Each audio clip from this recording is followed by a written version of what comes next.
Shake table है, ठीक है। जैसे अर्थक्वेक आता है ना, तो उसके लिए बनाया गया है ये एक सिमुलेटर मशीन है। जैसे अर्थक्वेक आएगा तो इसमें हिलेगा।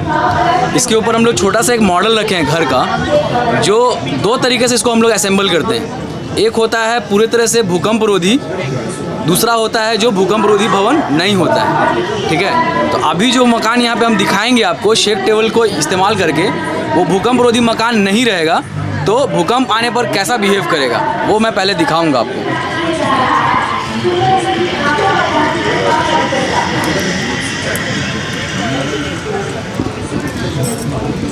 अभी ये एक घर है जो भूकंप रोधी नहीं है। इसमें वर्टिकल रीइंफोर्समेंट और हॉरिजॉन्टल रीइंफोर्समेंट का कोई संबंध आपस में नहीं है। भूकंप में ये कैसे बिहेव करेगा मैं आपको दिखा रहा हूँ।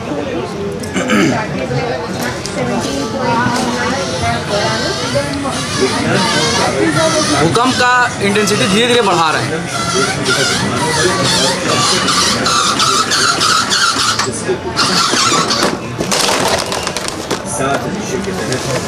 तो कुछ यूं होता है, अगर आपका घर भूकंप रोधी नहीं बना हुआ होता है, भूकंप आते ही कुछ सेकंड में सारा का सारा घर आपका डिमोलिश हो जाता है। थोड़ा देर के लिए पॉज कर दीजिए। पुलिस अभी जो आपने देखा वो घर भूकंप रोधी नहीं था। इसका मतलब ये हुआ कि घर का सारा जो मेन पार्ट्स था, जैसे बीम, कॉलम, स्लैब, ये सब आपस में अच्छे से नहीं जुड़ा हुआ था, जिसके कारण जो है भूकंप का झटका बर्दाश्त नहीं कर पाया और चंद सेकंड में ही पूरा का पूरा आपका मकान डिमोलिश कर गया। अब मैंने क्या किया, यहाँ पर सब जगह रिइंफोर्समेंट लगा दिया है वर्टिकल, ठीक है। वर्टिकल रिइंफोर्समेंट लगा दिए हैं तो क्या हुआ कि वर्टिकल और हॉरिजॉन्टल रिइंफोर्समेंट का कनेक्शन बन गया है। ये रेड कलर का जो आप देख रहे हैं, ये हॉरिजॉन्टल रिइंफोर्समेंट, जैसे बीम और बैंड देते हैं घर के अंदर, वो है। और जो अभी स्टील रॉड लगाया है मैंने, उसको हम लोग वर्टिकल रिइंफोर्समेंट कहेंगे, ठीक है।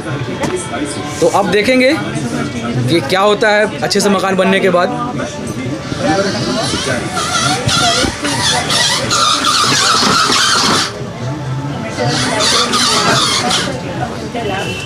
तो जैसा कि आप देख रहे थे, इससे पहले देखा कि गिर गया मकान, लेकिन अब नहीं गिर रहा है, क्योंकि अब हो गया है बीम और कॉलम का अच्छे से कनेक्शन, जो कि पूरे बिल्डिंग को बांध के रखे हुआ था।